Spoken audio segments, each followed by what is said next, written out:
Hello, Bible readers. It is Monday, September 7th. We're reading from Leviticus 23 to 25 and Matthew 25, 1 to 30. We're getting close to the end of Leviticus. I was peeking ahead to Numbers, which we will start on Wednesday, and you should be excited about that. Numbers will be a nice, refreshing step away from the holiness code and so many particular laws and rules to a time of counting. No, there's more than just there's more than just the counting. But when we are in Leviticus today, so far we have read things that there are holy persons, there are holy things, there are holy places, and now we read about how there are times that are meant to be holy. Holy times, I think we can really resonate with these festivals that we read about today because, a festival offers a lens through which we can look at the non-festival times,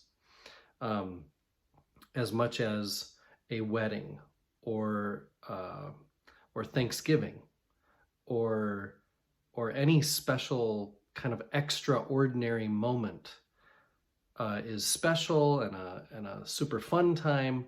Those extraordinary moments of life are meant to help us see the ordinary moments of life as also holy.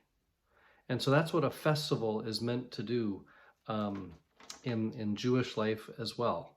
And so I think that's a way, we really celebrate family, for example, at Christmas time.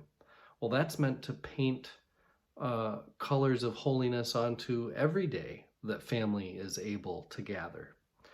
The other thing about festivals is to show that religious life is not meant to be gloomy. It is meant to be joyful.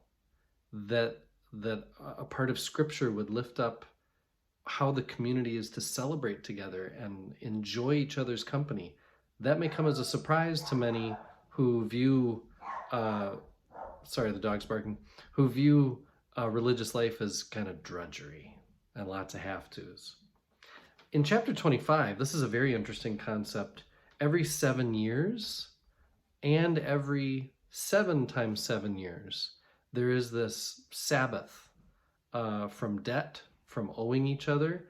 They call it the Jubilee year. The Jubilee year has an emphasis on social justice so that no few get too rich in a world where, people like Jeff Bezos, who owns and runs Amazon, he's worth, $200 billion or something like that. I read something that he might be the first trillionaire. In an effort to make sure that no one or few people get too powerful or rich, that's what the Jubilee solves. It brings everybody back to equal. It's also a way of social worship. Everybody's doing it, and it's done outside of temple. That religious behavior isn't only to happen in the time and place of worship, but should happen at all times and in all places. And then the other thing is that love and mercy are held up as communal virtues in a world where there is Jubilee. That every once in a while, every 49 years, there is a certain level of love and mercy offered from those who are powerful and have perhaps had a good fortune 49 years, and others maybe who haven't.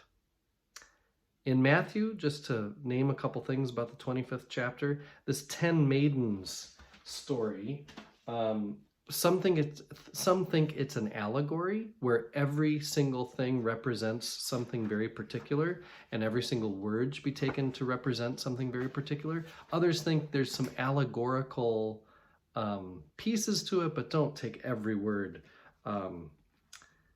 It's another comment also on the relation between Matthew's community and their Jewish opponents, because there is suspicion from those opponents about apocalyptic, and there's a disinterest in talk about the Son of Man's coming. So Matthew is being particular against those who aren't thinking about being watchful. And then the parable of the talents. This is all about an emphasis on positive action as opposed to fearful or lazy inactivity.